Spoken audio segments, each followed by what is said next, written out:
All right, so it is the same day, and I did think of another story that I wanted to tell, or a memory that I wanted to share.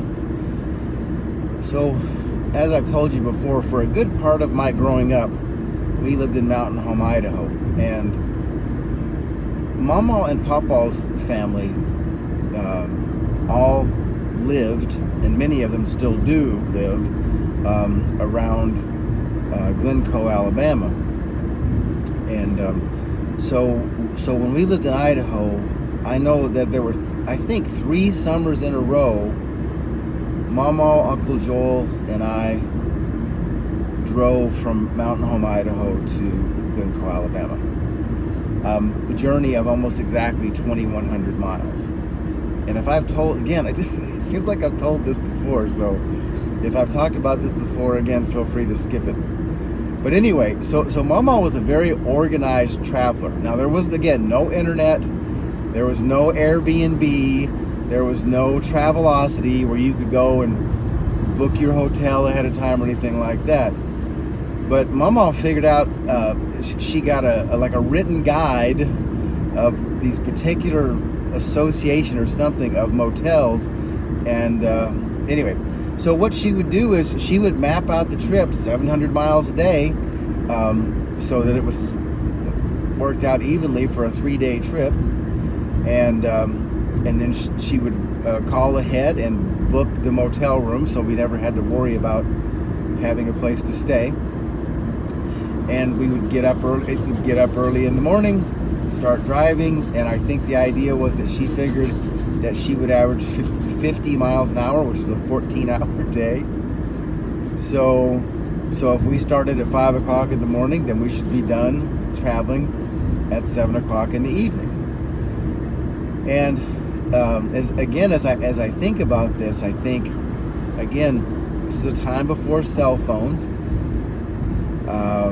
And so this is a young woman. I mean, keep in mind, I think probably the first trip we took there, I may have been, let's just say for the sake of argument, 11. And so Uncle Joel would have been 13. And Mama then would have been 28.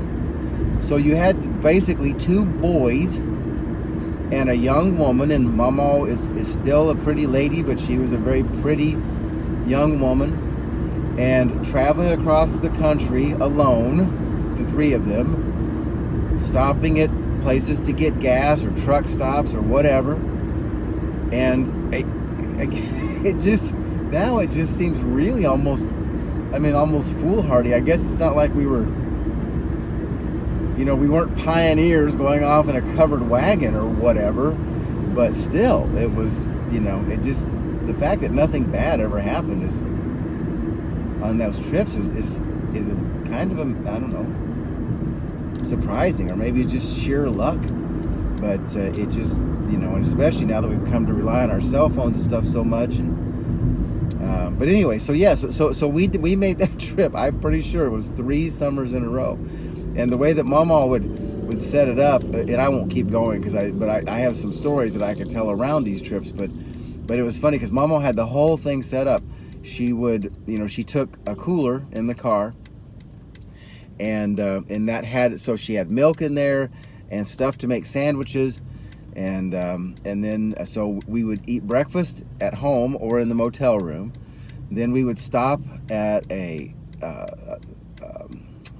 rest area. Sorry, I couldn't think of the word. We would stop at a rest area for lunch. So we, and then at nighttime, we would get something, right? We would get something out. So pizza or, I really don't know. I don't have much memory of that, but I do remember that was the way things went. Okay, so that's all I'm going to say about that for now, and then I can tell some stories about those trips later. Okay, thank you for watching. Love you.